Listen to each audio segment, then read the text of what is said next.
Narcotics have been systematically scapegoated and demonized. The idea that anyone can use drugs and escape a horrible fate is anathema to these idiots. You ever listen to K. Billy's Super Sounds of the 70s? It's my personal favorite.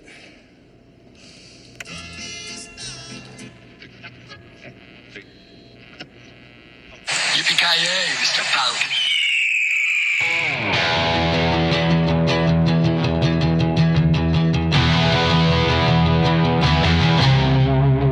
Bonus content. I don't know when this episode is going to go live, but the week that we were recording it, we said goodbye to Michael Madsen. Yes. What would Dearly you call, departed. Would you call him a character actor, or what would you say, like a... He's just Michael Madsen, man.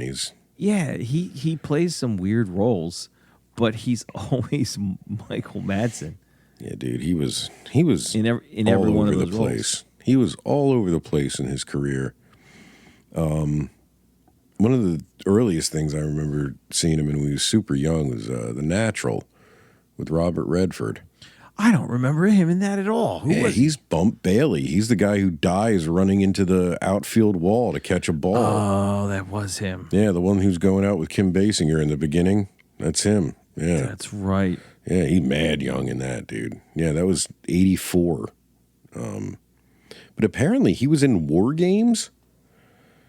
I don't know as who. Matthew Broderick? Yeah, and he was someone named Steve. Steve. I don't know. Must have been a little part. His early career's funny, man. He kicked around, did a bunch of TV stuff. What do you remember him in first? Was it Dogs? I remember him from Species was the first thing I saw him in. Yes. He is so fucking cool in that movie, dude. He does a couple things that don't make sense at all. Okay.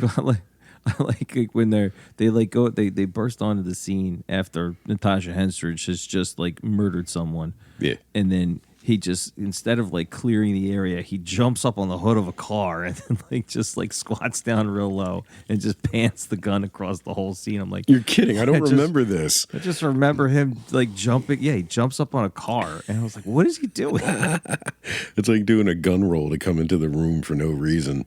Yes. That's great. It was awesome. That's great. Now he's got some lines in that movie, and his reactions to it, you get the feeling like this is exactly how Michael Madsen would act if he had to fight a fucking alien. It's absurd. He was in The Outsiders when he was young. Wow. Everybody was in that. Yeah. He had two lines. I think he was one of the dudes in Tom Waits' house. Because he was in that too. He was in The Doors.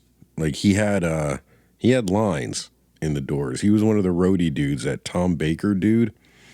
Oh yeah. He was in it toward the end, and I think it says he was in Thelma and Louise, but I don't remember that. But all that was before '92 when he was in Reservoir Dogs, and I guess that's where a lot of people noticed him for the first time.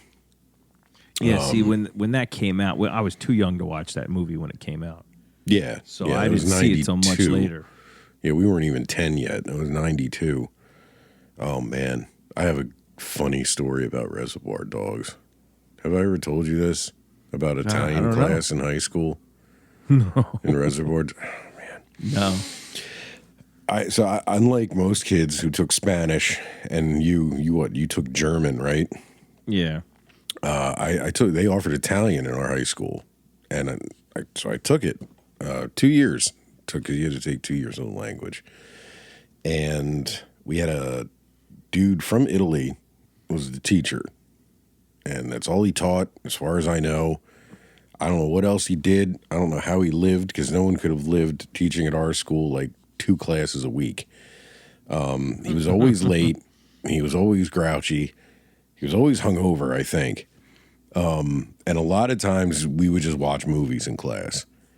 And he loved Austin Powers. To this day, I cannot watch the first Austin Powers because of this man. Did he have it in Italian? No.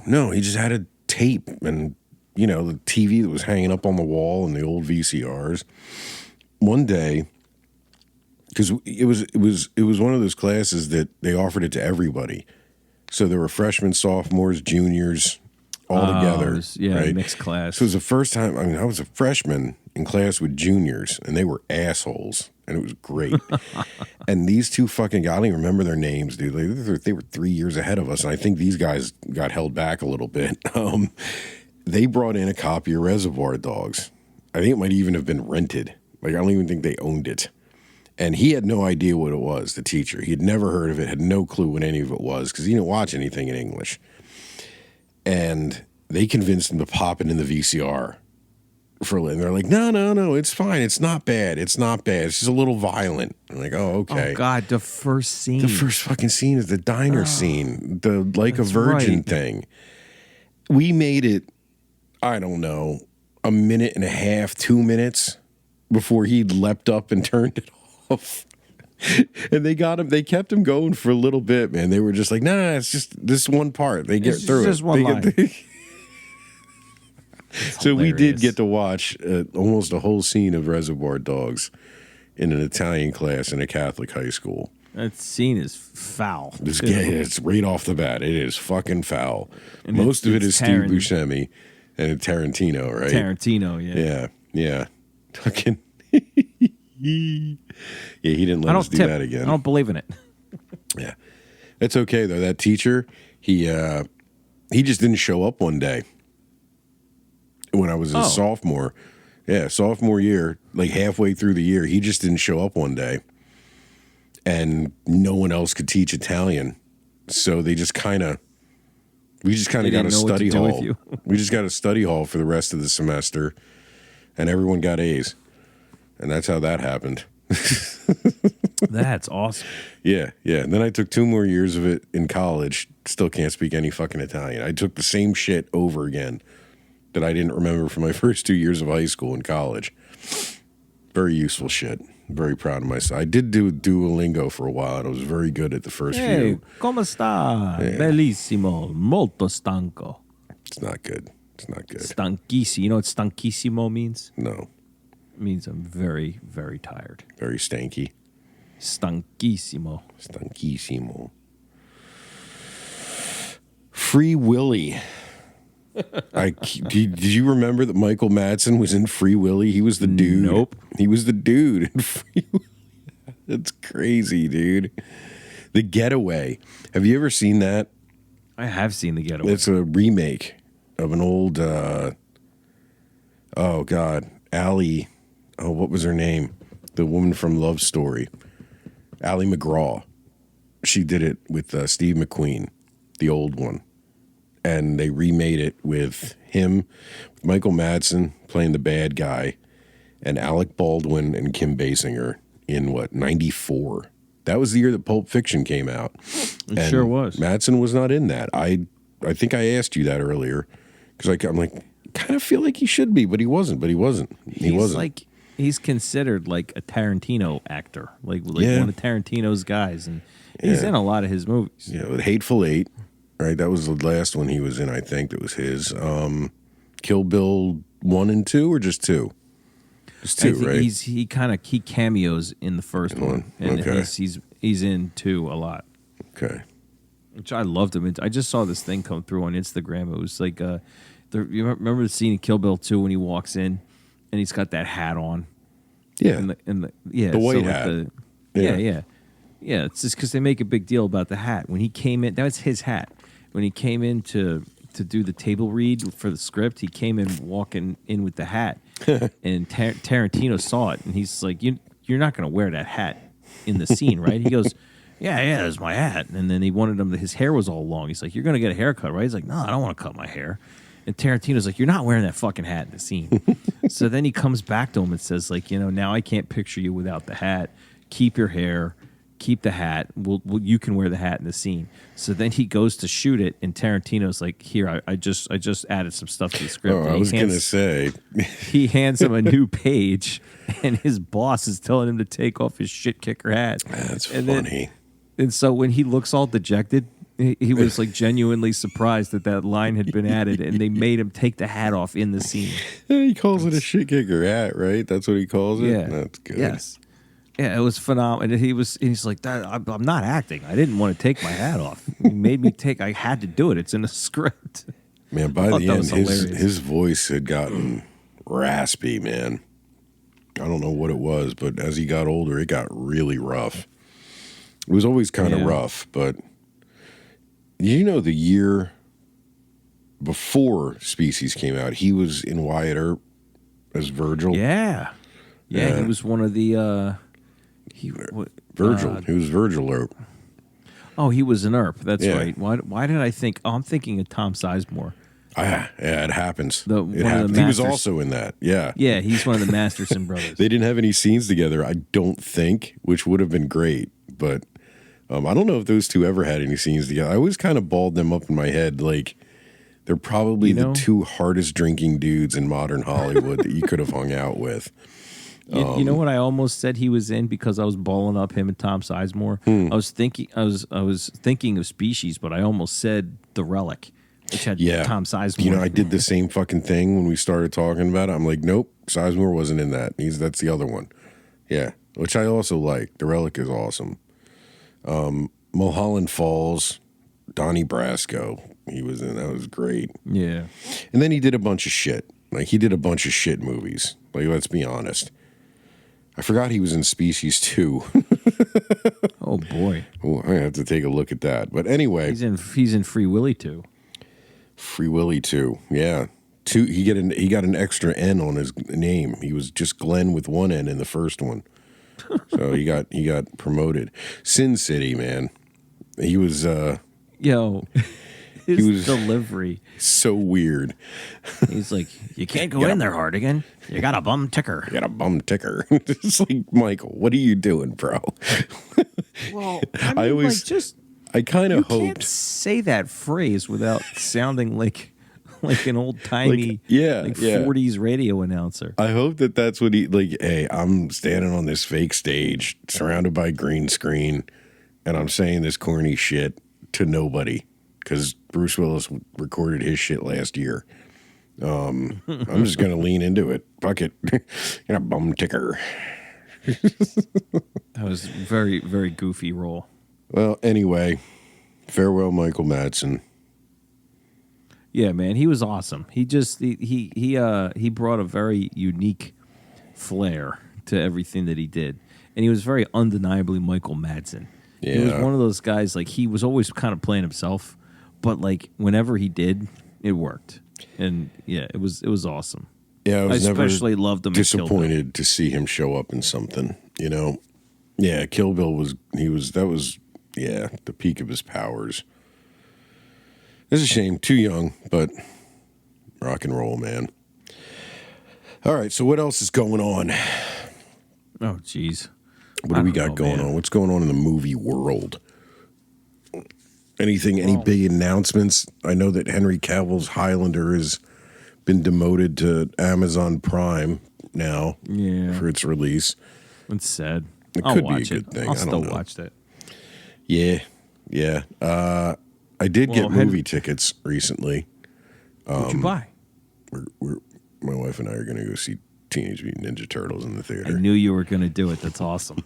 They have it at the Regal, man. When are you going? When? I don't know. I think it's the 17th. Something. It's like 2:00 in the afternoon on a Saturday. That's awesome. Yeah, that was one of the first movies I ever saw in the theater. So that'll be cool. Maybe now I'll die. I'll go see it, and that'll be it. I'll just die on the way home. It'll be my bookend. Don't do that. No, I'll try. What else?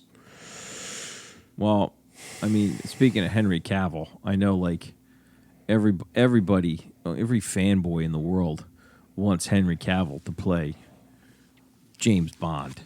Oh, yeah, they've been talking about that for a while now. He's getting too old almost, isn't he? Yeah, he is. But still, I mean, I still think he's a great cast. But it sounds like they have their bond. You know, is if this you the bel- Dennis Villeneuve thing? Denis Villeneuve. Villeneuve. Number say one. I love Denis Villeneuve. know. He's Because you wonderful. love Dune. Well, What not else just did he that. do? What else did he do? I always forget. He did. He's had a bunch of great movies. He did Sicario. Oh yeah, first I do like Sicario. Sicario. Yeah, that's a That good movie's great. That He is made a he made Arrival, which was like lauded as this incredible sci-fi movie. That was an you know? incredible Charlie Sheen vehicle. Amazing. Great that's stuff. The Arrival. I've seen that. I'm sorry. I've seen that movie. The That wasn't backwards bad. knees. Aliens with the backwards knees. Yeah. Yeah, it's like when you bend the Barbie doll legs backwards. Exactly. Exactly like that. You turned them all into that alien after you saw that movie. You just like, and then you run around like, I'm not really a human. No. Well, yeah, he made Arrival Yeah. with Amy Adams, which was people loved. He made Prisoners. Did you ever see Prisoners? Is that the one with Paul Dano Yeah. and Wolverine? Hugh Jackman. Huge Ackman. He's got a huge Ackman. Yeah, Hugh Jackman. Jake Gyllenhaal, right? Yeah. Gyllenhaal. Yeah. That was a good one. That was disturbing. Great ending. Great ending. It does have a good ending. I like that movie. He made Blade Runner 2049. Oh, yeah. Still haven't been able to stay awake through that whole fucking thing. I loved Tried so many times, Tom. I loved it, Dave. I don't dislike it. I just loved it. literally cannot stay the fuck awake through the middle. I just can't do it. I don't think I've ever even gotten to Harrison Ford. It does get a little draggy. It's like 4 hours long. No, it's not. All right. It's a great movie. Anyway, who, I think I saw something about this, but who does he want to be? Who does he want for Bond? Apparently, he is eyeing Tom Holland to play the titular James Bond. Spider-Man? Spider-Man. Spider-Boy? Dude, I don't know, man. Like, what is he, like 5'5"? I mean, I don't know. I saw it, and like it sounded like a prank. It can't be real. Like, I hope I'm being pranked. like we talked about James Bond before, and my first reaction is this is exactly why I said the series should die, because they're going to do something like this. And this doesn't surprise me really at all. But also, like, you're thinking through it, right? Henry Cavill. Who else? Like, who else jumps out at you in the, like, 25 to 30 something year bracket in the actors in Hollywood today? So many of them are these, like, I don't know, what do you call them? They're like childlike, Yeah, Hello? I know what you mean. Yeah, I know what you mean. What is the word? It's not childlike. It's like, I don't know. Cherubic? Maybe? Yeah, like Tom Holland still doesn't look like he shaves. They have these faces, and then all of a sudden they look like old women. Like Michael Cera. Like Michael, I was just going to mention Michael. Cera. Yeah, like but he's not handsome, but who's the does other have, like, what's the boy one from face. Dune? Timothy Yeah, Chalamet. the Chalamet. He's got the same thing going on, man. Like, Chalamet. but at least he's got like a serious face and shit. But they both You know look what teenagers. Chalamet has? Chalamet has a voice, like especially in Dune. Like when he like yells, he like can at least like he sounds like masculine. I suppose. I don't know, man. I just don't know that Bond fits in this world anymore. I don't know. Yeah. I mean, I think there's an argument to be made there. Like, how much do you have to change it, before it should be something else? Like, I see him as Bond, and I think of that cartoon from when we were kids, a James Bond Jr. show. What? You don't remember that cartoon? No. James Bond Jr. Yeah. There's James Bond. There were toys. No memory of this. There were toys. There were spy toys, and there were action figures. Jaws was in it with the metal jaws from the Roger Moore movies. No, No, I'm no. sorry, man. It was on like right after Beetlejuice. Again, the cartoon of Beetlejuice. I loved Beetlejuice. That was great. Right after the Rambo cartoon and the RoboCop cartoon. the Freedom Force. Did you remember there was incredible. a RoboCop cartoon? I did remember the RoboCop cartoon. There was an action figure. He was one of those dudes. He had a backpack on him, and you opened it up, and you could put a roll of caps in there. And you closed it up, and there was a hammer, like with the thumb thingy, and you would just like hold them up and go. Only slightly flammable. He never caught on fire. You could take his mask off too, and he had like Murphy face underneath of it. Nice. Yeah, and he actually looked like Peter Weller. It was really, a lot of those toys back then. I remember the first Batman figure that came out for the 1989 Michael Keaton one. He has like, it looks like Chris Farley's fucking head with a Batman mask on it. Like the mask part is narrower than his mouth part. That's really funny. And like it looked like nobody specifically, let alone That guy in a Michael little Keaton. cow. Fat guy in a little cape. Oh, dude, man, I love that movie. Tommy Boy is a great movie. I don't care what anyone says. Fuck everybody. That movie's a classic. I've seen that in a hotel room so many times. I watched the whole thing in a Vegas hotel room with my wife one time. We were super hungover. I have good memories of Tommy Boy. Another name I've heard attached to Bond has been, and you're gonna hate. I think you hate this guy, but it was made an announcement that they have a new global brand ambassador for Omega watches, and it's Aaron Taylor Johnson. Oh, that fuck weasel kick ass. And that's apparently the watch that James Bond wears in the films is Omega. I think Usually. he says Omega. Yeah, usually he wears that. Yeah, I don't look. I'm just not going to watch it. Like I've just accepted at this point. I'm old, and they're going to be remaking things and rebooting things in ways that I just am not going to like, and I'm just not going to watch it. I watched the first goddamn Ghostbusters thing that they did with Paul Rudd and the ghost of Egon, but I didn't watch the next one, and I'm not going to. The Frozen Kingdom thing or whatever the fuck Frozen Empire. Empire, yeah, no. And I can watch it for free, and I'm not going to because I just don't fucking want to. And that's how it's going to be with this Bond thing. Unless I start hearing things where people are like, it's the best Bond movie that's it. Fuck Roger Moore, fuck Sean Connery. Like, I mean, I don't think you're going to get that. I wouldn't. I sincerely doubt it. I sincerely doubt it. But then, like, because I know in like 2 years, I'm going to see a reel advertising the Bondiverse.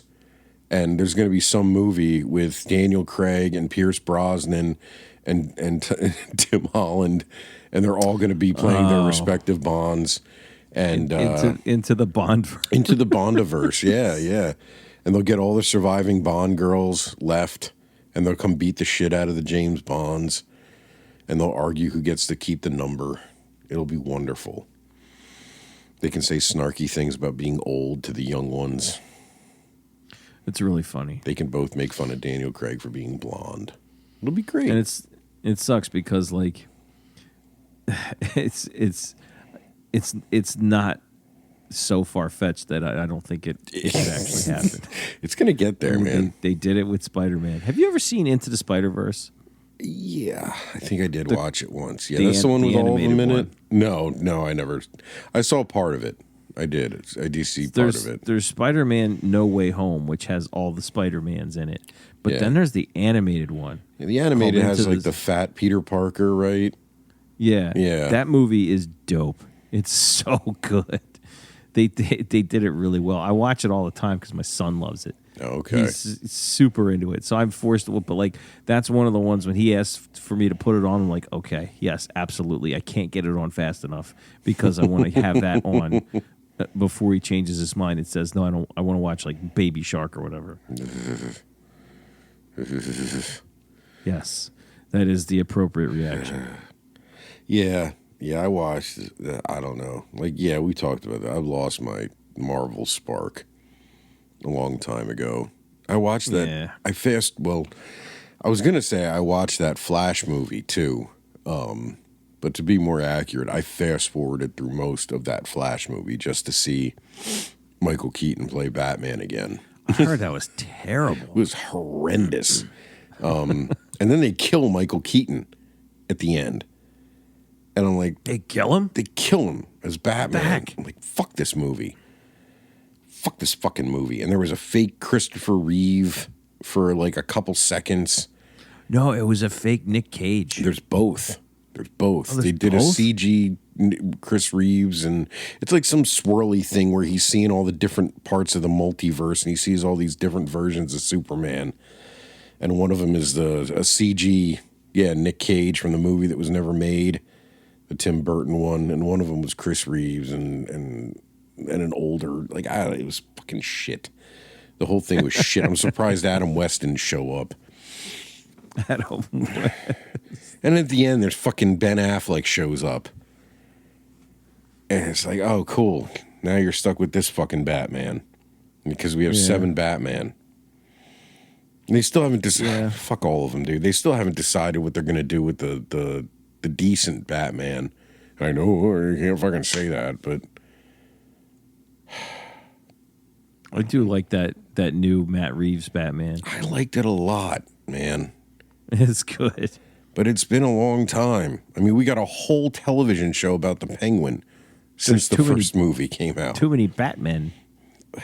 Yeah, I never thought that would be the problem. I never thought they were going to dilute the Batman brand like that. But whatever. And the result of me not watching a lot of these newer movies and being really careful with what I bother with is I've been watching a lot of old shit and weird shit. To like simulate the feeling of watching something new. New to me.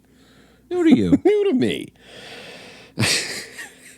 So what you got? Something popped up on Amazon, and the synopsis got me to watch it. And then as I watched it, I realized what I had stumbled upon. Have you ever heard, now this is a weird corner of like early 70s shit. Have you ever heard of Billy Jack? Billy Jack? No. No. Okay. Some, not many. There's references to it in a few Tarantino things, I think, here and there. But okay, it's forgivable. He was a kind of a weird, semi-popular counterculture figure. He was in a bunch of movies. Starting with this movie called The Born Losers. It came out in 1967, which was a really low budget, like Hell's Angels-esque bikers invade small town and cause havoc type of movie, right? Very little plot, but regardless, it launched this whole series of movies that this dude named, oh Christ, what the hell was his name? Tom Laughlin. Tom Laughlin. He wrote and directed The Born Losers and played Billy Jack. And that's all he ever did. Like he was in like a couple shit westerns before this, and he made Born Losers in 1967. And then in 1971 he came back with a sequel called Billy Jack. And then in 1974 came The Trial of Billy Jack. So this is like a recurring character. And then in 1977 came Billy Jack Goes to Washington. It's like Ernest. Ernest goes to jail. And then I guess he was super fucking broke because in 1986 he came out with The Return of Billy Jack, which is actually rated higher than Billy Jack Goes to Washington on IMDb. I've never seen that. Don't say. I've seen the original Billy Jack.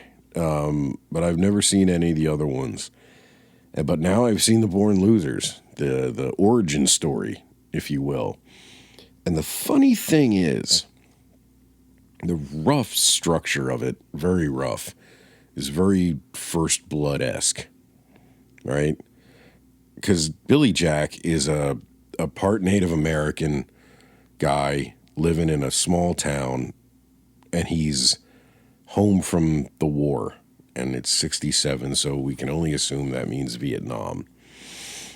And, you know, he's kind of like a one-man wrecking crew. So it's kind of like an early version of that template, you know, but it's also kind of an early version of the vigilante movies that got so popular in the 70s with Charles Bronson and shit, right? So he's like proto-Rambo. Not really, but kind of. Like, the idea is there. The seed is there. Man, you got to look at some pictures from this fucking movie, though, because the biker gang is tremendous. And the lead biker, they wear like these, like, some of them wear like these deer skin looking vests. Then they're all wearing like satanic symbols and shit. And swastikas. They're big on pentagrams and swastikas. Like, They're Nazis, huh? I guess, man. Just anything that would scare people, I guess. But the lead biker dude, the head of the gang, is wearing these like white Kurt Cobain sunglasses. You know the ones I mean? Like the big bug eye ones he has in those exactly photos. What you mean, yeah. And he rocks them through the whole fucking thing, right? And like, I kept wondering, I'm like, were these like normal in 67, like enough that people wouldn't really notice that he was wearing? But no, because of how it ends, I knew it was all on purpose, because Billy Jack shoots that fucker right in the head, and the bullet goes through the middle of the glasses. And there's this slow motion shot of them like falling off his fucking face as he falls, and it was pretty awesome. I love that the thing that bothers you most is the white sunglasses over the swastikas and the pentagram. Well, you expect swastikas and pentagrams, but I forgot. You only have room for one conceit. That's it. So that's it. it's No, been used up it's already. the whimsy of the biker gang that shocked me, Tom, is what it was. But you and your whimsy. like, they're so like stereotypical bad guys from that era. The dialogue is tremendous. Like, they call every woman mother in like a nasty way, just like Jeff Goldblum in the original Death Wish. And I don't know, it's so strange. There's one guy who's always in a black turtleneck, and he's got like a beard, and he's like some kind of a weird like beatnik relic. But Like Steve Jobs. Yeah, but like you get the feeling he tortures people for funsies, and they're very rapey. They rape a lot. They do a lot of raping. Yeah, but that's not good. They also like they kiss each other a lot. That was a Hell's Angels I thing. know. From the fucking Hunter S. Thompson book, I read that the first time. They used to do that to freak people out. They just make out with each other. Yeah, and they actually showed it in that movie, which I don't know if I've ever seen it in a movie about bikers before. So I was like, wow, that must have somehow leaked onto the set from the real world, where they had real bikers. I don't know. I bet you they had real bikers like around. They might have been the guys who didn't speak. Yeah, who were in the gang and just rode. They had some cool bikes, though. They had some cool bikes in that movie, some really fucking weird-looking choppers, too. At one point, Billy Jack steals one, and the handlebars, I don't know much about bikes, but I know that, I mean, the handlebars are, like, reversed. Like, he's holding them, they're, like, turned backwards, and the bike's on, it's like a trike. I don't know, man. It's weird. It's worth looking at, just, like, even if you just fast-forward through it, it's worth just... Like, you know who I'm gonna watch that with? I'm gonna watch that with my dad. Did I ever tell you about my dad and the biker gang? I don't think so. My dad, for like a short period of a couple months, got mixed up with like a real deal biker gang in the Philly Bristol area. You ever hear of the Breed? Oh no, I never heard Apparently, of the Breed. they're based in Bristol. They're called the Breed. And he used to live near them. And this in his apartment complex, there was a guy that lived below him, and he was building a motorcycle in his living room. And he was like constantly making all this noise. And my dad went to like talk to him one day and be like, "Dude, can you keep it down? I got finals." And then they got to talking, and he's like, "Oh, that's actually a nice bike." And he's like, "Yeah, I need some pictures taken for the competition." So my dad goes, "I'm a photographer." And he goes, yeah, would you take some pictures of my bike? So he takes the pictures, and my dad was a really like accomplished photographer, and the guy actually won the competition. So one day he comes home and he goes to park in his assigned spot, and there's a bunch of bikers in his spot, like sitting on their bikes. And he gets out of his car and he's like ready to throw down because he's like, who are these guys? And they're like, is your name Bill? And he's like, yeah. He's like, we hear you take pictures. And he wanted them to they wanted him to take pictures of all their bikes. He wound up paying his rent off these guys. So then eventually they would just show up and like, Bill, get on. And just hop on the bike or get in the sidecar. And they would just kidnap him essentially and take him to parties. And then he'd be like, I have to go home. And they're like, no, we're still partying. And like eventually like somebody like was waving a gun around and some guy shot himself by accident like in the leg. And he's like, I got to get out of here. That's how you know it's a good party.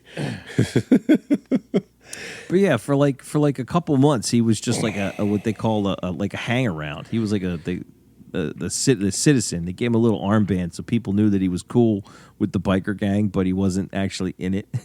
Bro, I did not know Bristol had the capability of harboring biker gangs in any decade. That's shocking. That's amazing. Yeah. That's amazing. I mean, Bristol's kind of a poorish town with a drug problem, so yeah, it's just like this town. The breed, they run drugs, they run meth. Just like my town, just right across the river. Yep. But anyhow, yeah, that was my dad's run-in with the biker gang. Yeah, you should watch it with it, man. I bet you some of that shit is pretty authentic because, I mean, it was made in the time with no money. So a lot of times you get real shit that isn't made for a movie in it. So, yeah, just the choppers alone are cool to look at. But anyway, there's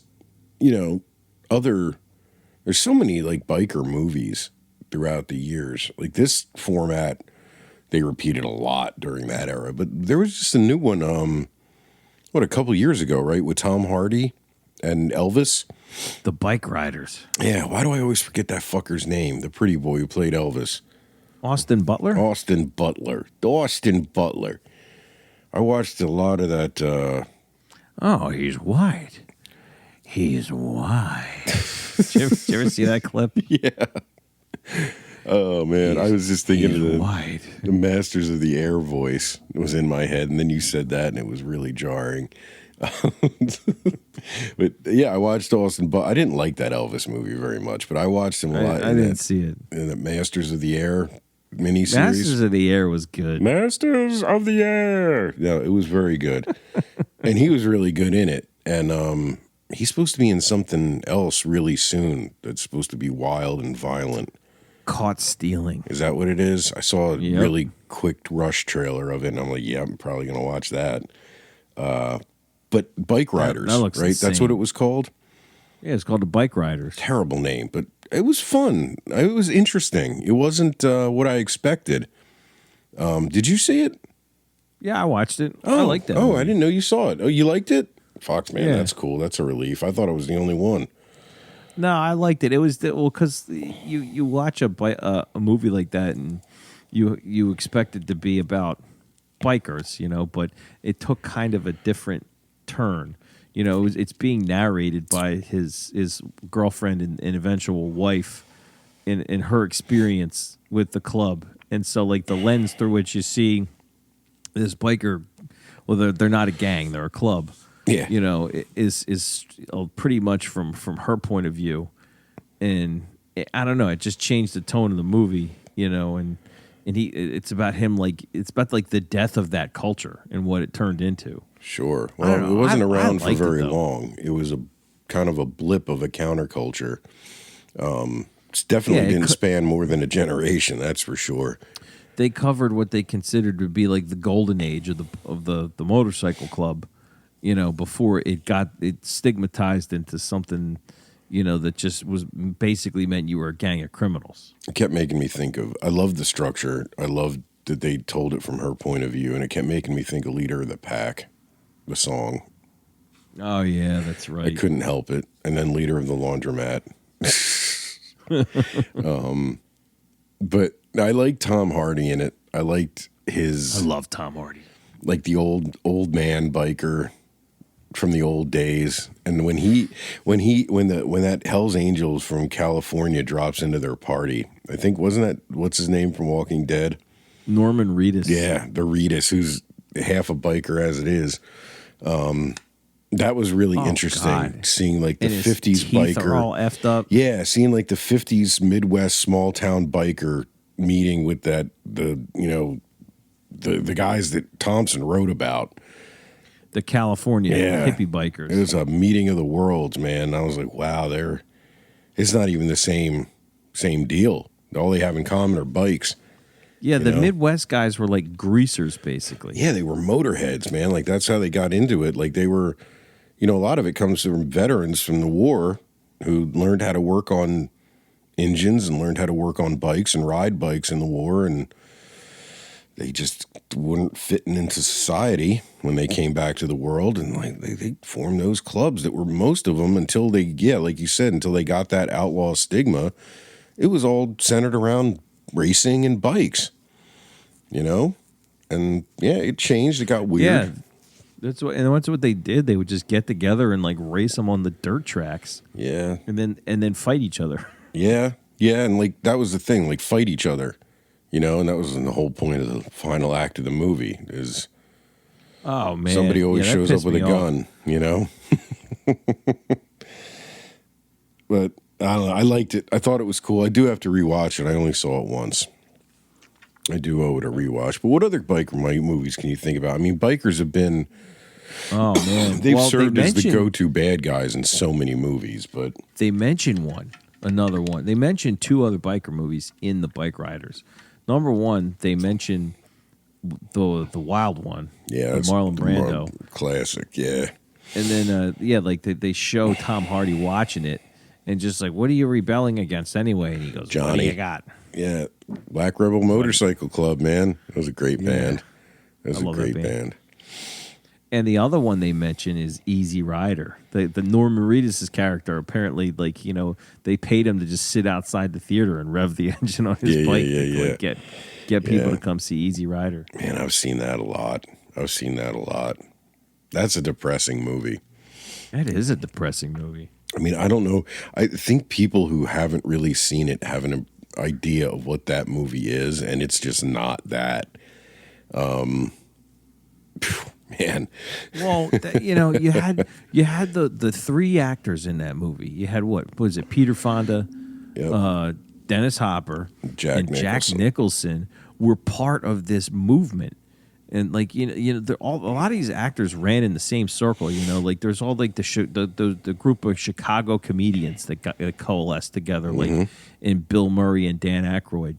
And there was there was a scene in New York that people were into, but Peter Fonda, Jack Nicholson, and Dennis Hopper were all from California and were into the hippie psychedelic drug culture. Yeah, they were considered counterculture actors. Yeah. They would make these acid trip movies, and like that was like a big focal point of a lot of what they did was like just acid, and like the whole Ken Kesey thing, Ken Kesey used to go around and like, oh, we're gonna open your mind and everything. Fucking drove around with the Merry Pranksters for all those years in a bus. Yeah. And with fucking what's his name from the Kerouac books, and I read that book once when I was young. Oh, was it Neil Cassidy or? Yeah, and Tom Wolfe wrote the Electric Kool-Aid Acid Test. That's a great book about all the shit that they did. But that's where Easy Rider comes from. Yeah, it's part of that whole scene. And then, oh man, there's that when they drop acid in the graveyard. That shit it's great, gnarly. But I always thought it was cool that they definitely wanted to show the underbelly and the clash of the counterculture with the rest of America. Like, I think people get this idea, they romanticize the counterculture movement and the hippie movement and tend to think of like, well, that's what everyone was like for a little while in the 60s. That was just, the thing. And it really wasn't, man. Like it's what a lot of people were like on the coasts and in the cities, and at the same time there were a million little small American towns that just kept doing shit the way they'd always done stuff and didn't really change much. Like where they find Jack Nicholson's character. you know, and like they added the whole thing in. Like a lot of them drank a lot back then, but were so anti-drug, and that's just weird when you look at it side by side. You know, I do love the way Jack takes the pull off that fucking bottle, though. Like, it's the Jim Beam bottle that he has. Oh God, yeah. There was a while I watched that movie. I don't even know if I have that. You know what? I used to have it on VHS. Yeah, you got to go look for it. I love just the image from the poster too of just Jack Nicholson on the back of the bike wearing that gold football helmet. It's such a great idea too, to have him not have a real helmet. And the ending is fucking miserable. Just so sad. So sad. Don't they get run down by the hillbillies with the shotgun, right? Yeah. Well, and then before that, they show up and beat Jack Nicholson to death in his sleep. Remember? Oh God, that's right. That's the first thing that happens, and Hopper's like pulls that knife, and he's like screaming in the dark because they hit him on the head first. Dennis Hopper was a fucking beast when he was young, man. He did a lot of shitty movies as he got older, and I think it tainted it. But he was a monster. He's so fucking good in Apocalypse Now. I've been meaning to rewatch that lately. There's a 4K of it, and it's like $80. Jesus, I can't bring myself to do it. I was going to say, when's it arriving at your doorstep? I bought that movie like 3 times over the years. I just can't bring myself to do it. You know, I've seen that movie once. Really? Wow. Yeah, I was obsessed with that for a little while. That's the only... I was going to say, I guess, yeah, I mean, how many Coppola movies are there that anyone wants to watch more than once? Godfather. Godfather 1 and 2. Speaking of, I shouldn't bring this up because it's way off base, but I watched Godfather 3 with my wife for the first time. She's never seen it. And this was after we went on this wild binge where we watched the first 2 Godfathers. One weekend we watched the original cuts back to back. Then the next weekend we watched the Hatchet cut, the TV version, which is fucking 7 hours long, bro. 7 hours. We watched it through like into after midnight on a Saturday because that's how exciting our lives are. So then I figured, well, fuck it. She's got to sit through the third one now. So I showed her the third one. I think I started falling asleep. I forgot how shitty that movie is. I keep saying like, oh no, it's okay. It's good. It just doesn't measure up to the first 2. But no, it's shitty. It's shitty. It's absolutely shitty. Anyway, Easy Rider. Anyway. What else? I feel like we're missing a rather important biker movie, but I can't quite put my finger on it. The Wild One. People think that Rebel Without a Cause is a biker movie, but it's not. There's not even one motorcycle in it, for fuck's sake. I don't know. All right, who's your favorite biker character? I don't know, man. I never really picked one. I liked Dennis Hopper's character from Easy Rider. I don't know why. I just liked his vibe. What about Tex Cobb from Raising Arizona? Oh my God. Yeah. He's like a demon. Yeah, that's a pretty good one. There's you haven't seen Mandy, have you, with Nick Cage? I've seen Mandy. Have you? The demon bikers in that. Demon bikers in that were the bad guys. All right, here's one. I made Bree watch Mandy, and when we were done, she was so mad at me. I can see that. I can see that for sure. There's a movie from '93 that you probably never seen because it's pretty shitty. Charlie Sheen. It's called Beyond the Law, not Above the Law. Beyond the Law. That's Steven Seagal. Beyond the Law. And it's like Charlie Sheen's an undercover cop who infiltrates a biker gang, and it's, a 90s biker gang. So it's very Sons of Anarchy, but dirty. I did watch that. I guess that's one of the major things I guess I should be thinking of is Sons of Anarchy. I was into that pretty hardcore for a couple seasons. I liked Sons of Anarchy for a while. Yeah, it got shitty by the end of the show. It was bad. All those shows do. But did you ever watch Gangland? I don't think so. It was a show on the History Channel. And they would just every episode was a gang. All right, yeah, I've seen episodes of it. Sure, yeah. So like, it was funny. It just it was on constantly for a while, and then you turn it on and you hear the guy's voice. He's just like, the infamous street gang Tongo Blast has been terrorizing the streets of Houston for years, leaving a trail of bodies in their wake. And it's like, man, Houston sounds bad. I don't want to go to Houston. Then they'd be like, oh, the Sex Money Murder Gang from St. Louis, Missouri. Terrorizing the streets of Sex Money Murder. Yeah, all right. Yeah, and they're like their rackets include gang hits, and it's like, man, St. Louis sounds like a war zone. Then an episode comes on about the Breed, the motorcycle gang, the Breed. And they're like, the Breed, running guns and meth, and they're like terrorizing the streets of Bristol, Pennsylvania. And at this point, I'm like, wait a minute. I'm like, I could spit and hit Bristol. I've never seen a Breed motorcycle guy ever in my life. And it just like made me wonder, like, maybe they're playing this up a little bit. Yeah, maybe. There's a lot of biker gang episodes on Gangland. I'll have to check that out. I'm sure it's... I used to love that show. I'm sure it's somewhere. 48 Hours. I keep trying to get you to watch that movie. I mean, I've seen it, but it's been a long time. Bad guys in that were bikers. I like that scene from A Bronx Tale when they corner the biker gang in that bar. Yeah. Supposedly that's a true story. My favorite part is when that one like really, large man unleashes his body slams him against the bar, right? No, he doesn't even body slam him. His super move, his like Mortal Kombat super move, is that he runs up, he grabs the bar. Yeah, belly slams him. Yeah, that's what I meant. Presses himself. Yeah, body slam was the wrong word. He just smushes him up against the bar with his girth. With his girth. It was like an assisted bear hug. That guy, he's almost as big as the dude from Roadhouse. The big fat cowboy from Roadhouse. It was a big boy, man.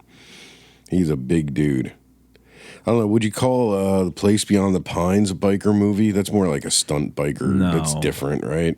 No, that's a heist movie. What about Ghost Rider? Ghost Rider. Speaking of Nick Cage, what about Harley Davidson and the Marlboro Man? How about that? Oh, jeez. There's your boys in that, man. Who's? It's your dude, Mickey Rourke. Mickey Rourke is not my dude. Yes, he is. Mickey Rourke is your dude. No, he's your dude. And you like Mickey Rourke now. I've come to appreciate Mickey Rourke because you've seen all of his movies. No, you come to appreciate Mickey Rourke because you liked him in the Devil movie. Fuck. Angel Heart. Thank you. I really enjoyed Mickey Rourke in Angel Heart. I enjoyed Barfly a lot more than I thought I would. I wanted to hate Barfly so much. Can't do it. And I can't. I liked it. I liked it a lot. And the Pope of Greenwich Village. They took my thumb. Johnny!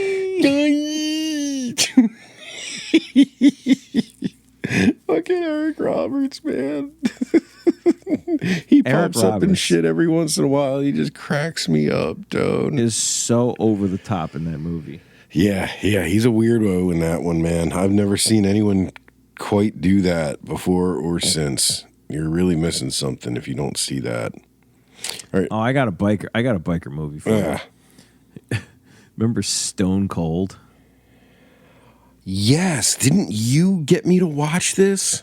Yep. For a reason? Was there a reason or just to do it to me? Number one, it's ridiculous. It's Brian Bosworth and like the football player, but it's got Will Forsythe in it as just like his forte, just grody, long-haired, evil biker man. This is the one where he has that ultra mullet, right? Yeah. It's like an ice baby haircut with a mullet attached. It's insane. It's pretty fucking wild. He's an undercover cop that infiltrates a biker gang led by Lance Henriksen. Oh, now I remember this. He was excellent in it. Lance Henriksen was wonderful. He plays the most ridiculous evil biker villain I've ever seen, with a close second being Will Forsythe's character, who's just insane. Will Forsythe all is just, always shoot insane, people. dude. He's always insane. He's the scariest actor ever on film. Like, I wouldn't hang out with Will Forsythe. I wouldn't, because I'd feel like he looks so greasy in Stone Cold. And that's the thing that gets me about like Lance Henriksen and all the other biker dudes. They all look dirty and scummy and basically like bikers. Like you expect bikers. And then you've got this motherfucker who's all roided up and shredded to shit. Just no tattoos or nothing. Clean shaven. Yeah, clean shaven with this fucking this hair. You know, you expect him to break out a saxophone and start doing the fucking Lost Boys thing. But he rides a bike. Yeah, so he's cool. He proves himself. Yeah, so they send him on like missions and shit, and he does it. Doesn't he pretend to do a murder, and that's how he ingratiates himself to the? Yeah, I think so. Yeah. Or like he pretends to knock over a truck or something. I do remember it had a pretty wild shootout at the end. It was a lot of fun, and Lance Henriksen just chews up the scenery. And it was, if they had had a real actor in the lead, it actually might have been a really fun movie. I wonder if they did, and then it fell through, and they're like, "Well, fuck it, we'll just get this fucking wrestler or whatever he is, football player. What was he? He was a football player. I was just still scrolling through, and there was a picture of him with a fucking belt of some kind. Dude, but between I'm just thinking of Lance Henriksen, right? Lance Henriksen went on this tear of just insane villain roles, with just that face, insane looking. He was in Stone Cold. What's that vampire movie with Bill Paxton? Near Dark. Near Dark, yeah. Tremendous. He's insane in Near Dark. Leather jacket in that too. Yeah. He's in a Van Damme movie called is it Nowhere to Run or Hard Target, I think? Yeah. Another movie where the hero has a super mullet.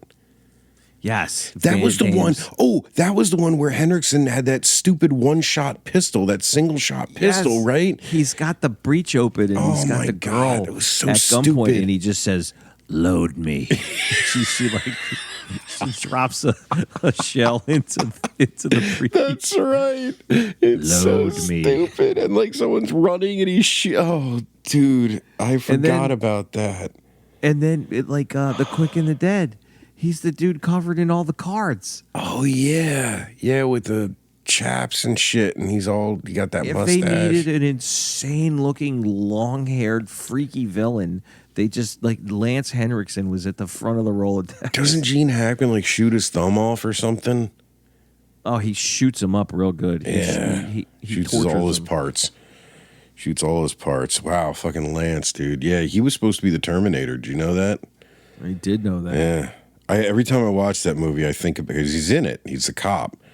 I always think it would have been I don't know if it would have been better or worse, but it would have been very different. I think it would have been worse. Damn, that was definitive. All right. And don't get me wrong, I love Lance Henriksen, but he's creepy, but he's not scary. Lance Henriksen doesn't scare me, but he freaks me out. I don't know, man. He scared me in the Stone Cold movie. I got the feeling he might rape you, as a large man. He might rape a large man. Lance Henriksen? Lance Henriksen's tiny. I know, but he's powerful. And he's got Will Forsythe all greased up behind him all the time. Oh yeah, if you got Will Forsythe kicking around. Will Forsythe is going to smoke some crack and shoot some lady in the head in traffic.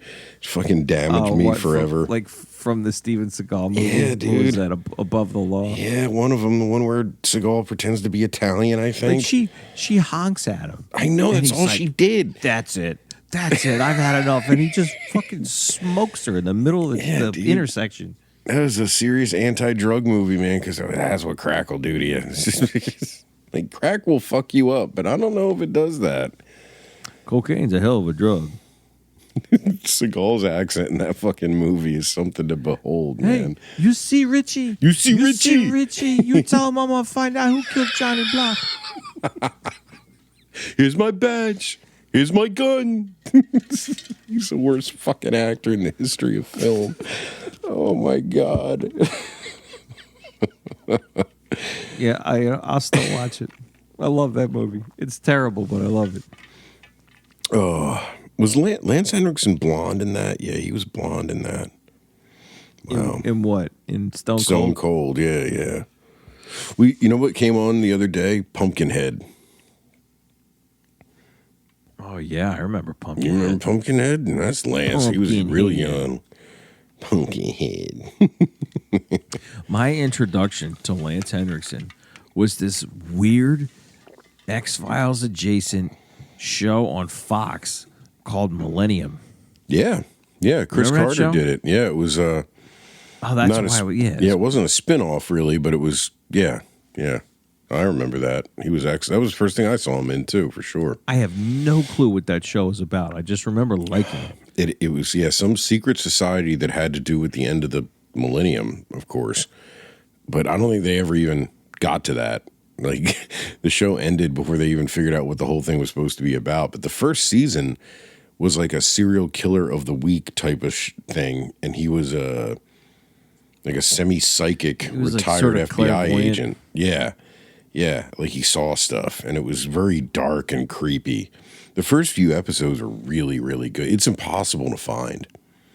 Like you can't find it. It's not streaming anywhere. Like your only hope is to find the DVDs on eBay, and they're really expensive. It's weird. You've looked for this, haven't you? Once or twice. My wife's a huge X-Files fan, and she watched the first season of Millennium when it came out. And we were talking about it. I'm like, we should see if we can fucking find. Nope, nowhere. Well, they will not let you have it. Speaking of X-Files, did you hear that they're rebooting that? Yeah, again, I keep seeing that. Do you know who's rebooting it? No. Who? Ryan Coogler. Really? He's doing TV, or is this going to be a movie? I don't know. I just know he's rebooting X-Files. I imagine it's TV. There's too much for a movie. But, Ryan Coogler is a huge X-Files fan. They did do 2 movies. So, yeah, you never know. And Ryan Coogler is, on fire right now. Yeah, Sinners, man. You got to see that. Yeah, I have to watch Sinners. Yeah, it was. I was surprised. I was ready to hate it because so many people like it. I figured it had to be dog shit, but it's pretty good. It was pretty good. Yeah, I'm hopeful. I've heard a lot of the buzz. I can't wait to watch it. You know who else was in Stone Cold? Who's that? Yeah, do you watch It's Always Sunny in Philadelphia? I forget. Yeah, I've seen it. The dude who plays Mac's dad, he was in it.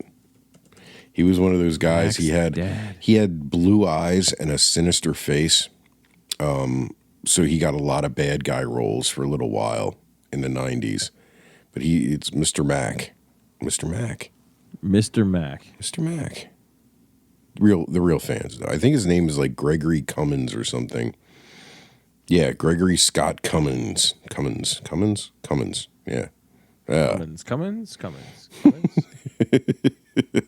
He's got a pretty impressive filmography. So it's deep. All right. Well, shit. Bikers. Yeah. Wonder if they'll ever make a Hell's Angels movie, like from the Thompson book. That would be something. That's interesting.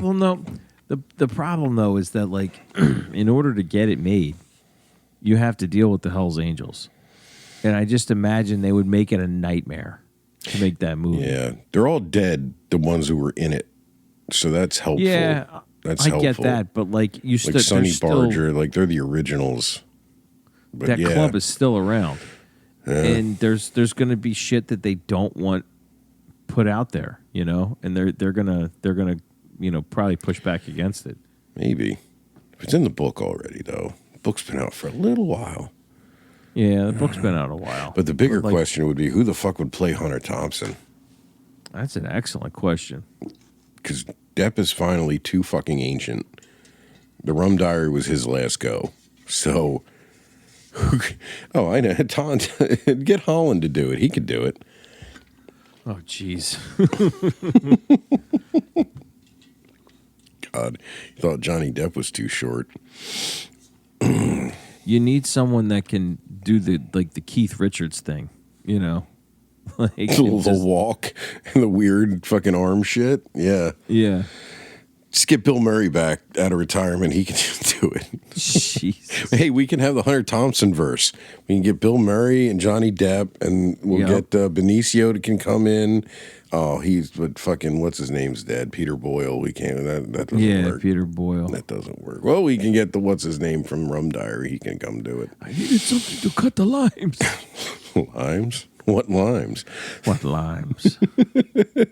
Oh, you got a hold of my woman, man.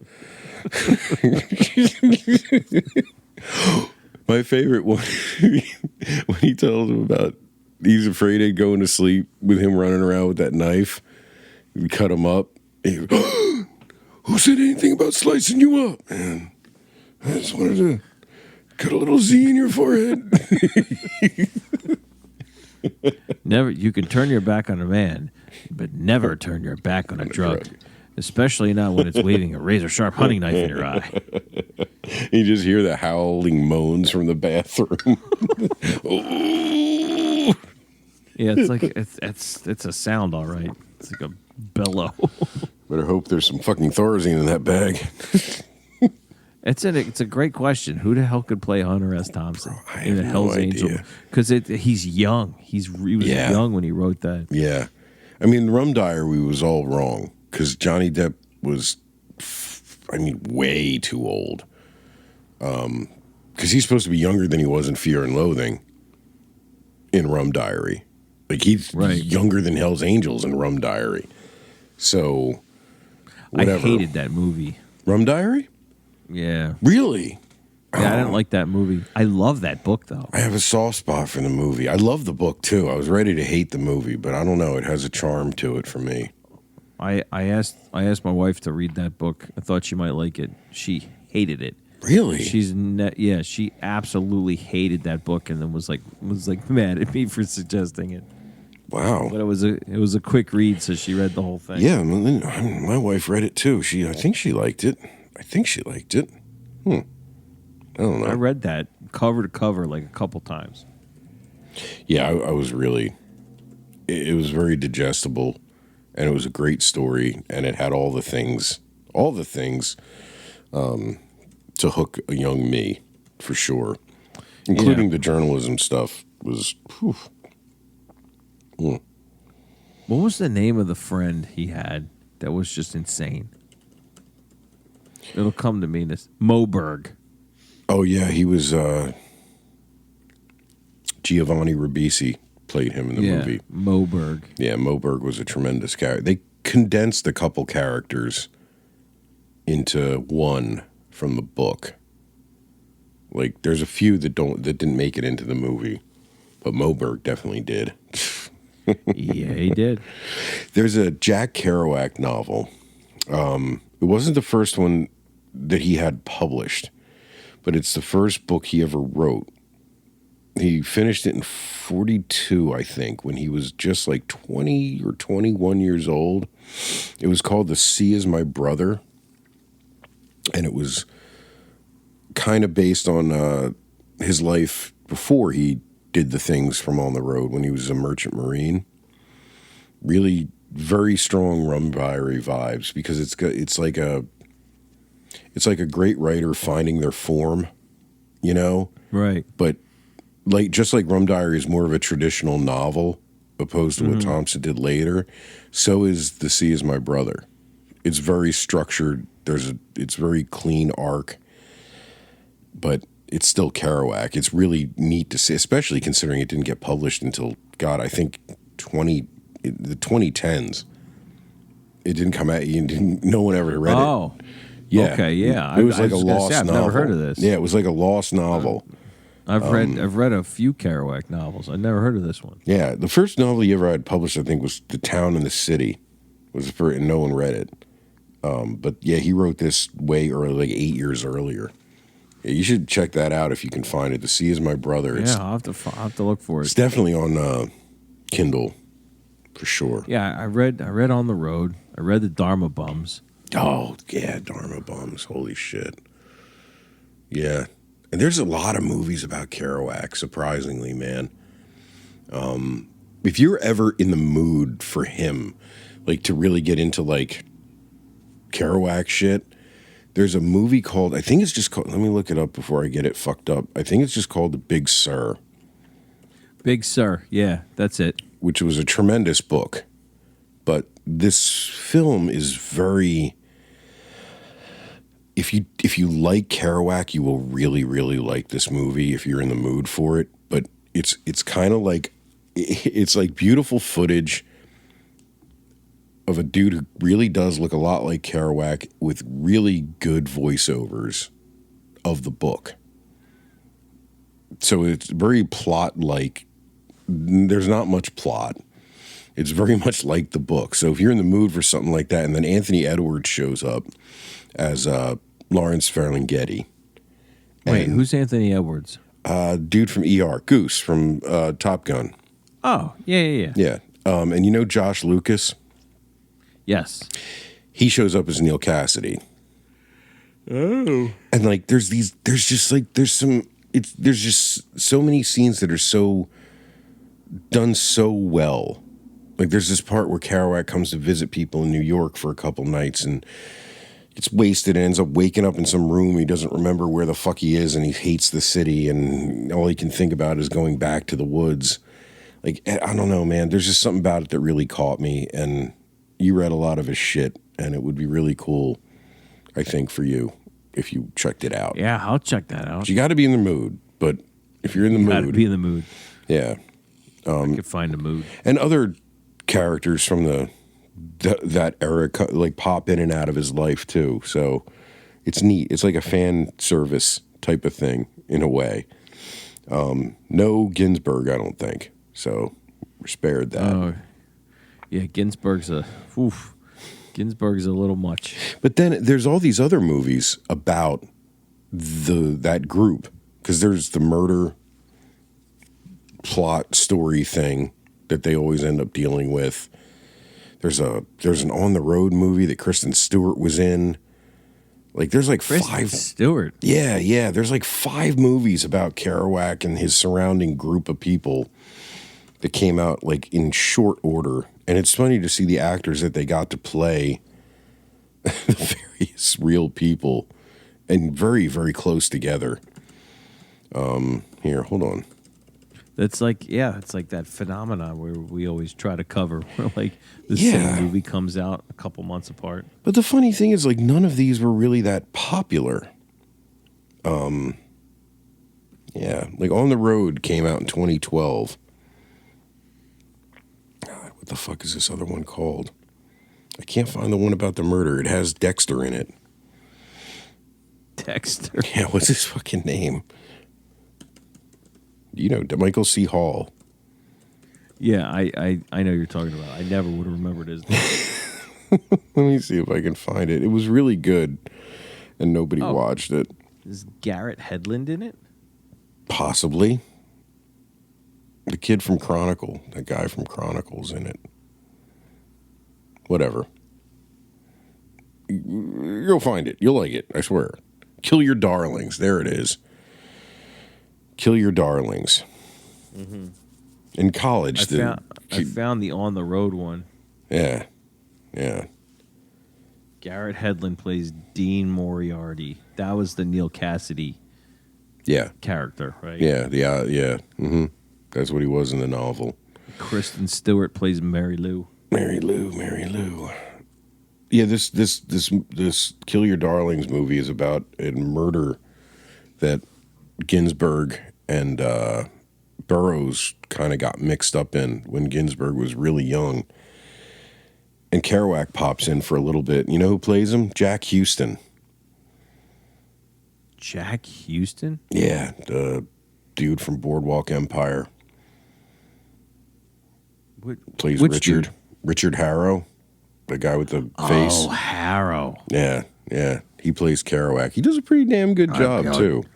I've got a lot of men. That's pretty good, dude. That's not bad. I've been working on that one. Whoever you need killed. I shot him 1 inch below his eye. That's a great character. Dude, I watched the first season over and over again just for that. Just for his... Oh, him and Jimmy were fantastic together. I stopped... That show lost me when they killed Jimmy. I was done with it. Like, I don't really want to know what happens to the rest of these fucking characters. I did watch it eventually. You but- did watch it? Yeah. Dude, the season where Bobby Cannavale shows up. Sick as- motherfucker. as Gyp Rossetti. My God. Yeah. He was like a force of nature in that season. It's a great show. He stole every scene. I'm glad I went back and watched it eventually, but it broke my heart there for a minute. And the ending of the show, the finale, was fantastic. Oh, I love the final scene. Yeah. Like when they show young Nucky Thompson just like fishing for gold coins off the Jersey coast.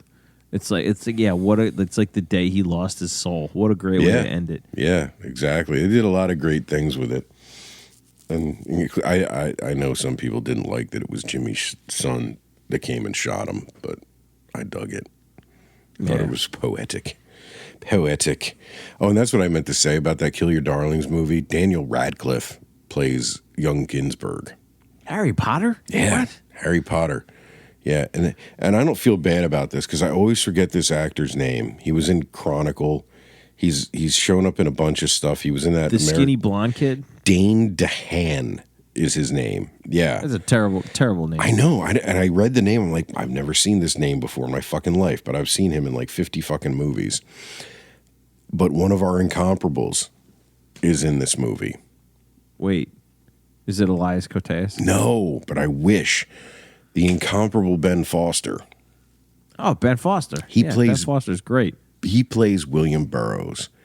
And I don't think anyone has ever gotten his voice quite as right as Ben Foster does. Because I've listened to readings that Burroughs did.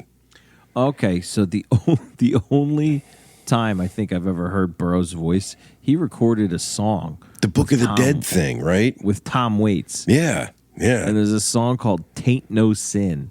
Okay. And it's fucking creepy. It sounds like evil Carney music. Well, just this horrible calliope sound. And then you hear Burroughs going like, "Tain't no sin to take off your skin." Yeah. And dance around in your bones. That's right. I remember you playing that for me.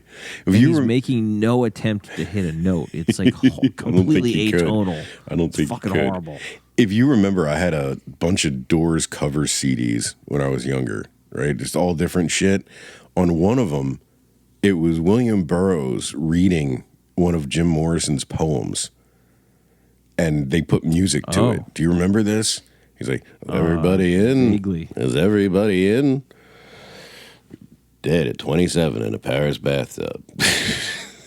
Jeez. The ceremony is about to begin. Oh man! What a psycho!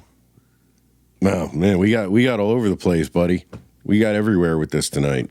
Yeah, how did we get here? We went all the way from get here? James Bond to fucking biker movies and Harry Potter somewhere in there and fucking the Beat Generation. The Beat Generation. The beat goes on, man. I guess so. It's just all movies, baby. It's all movies.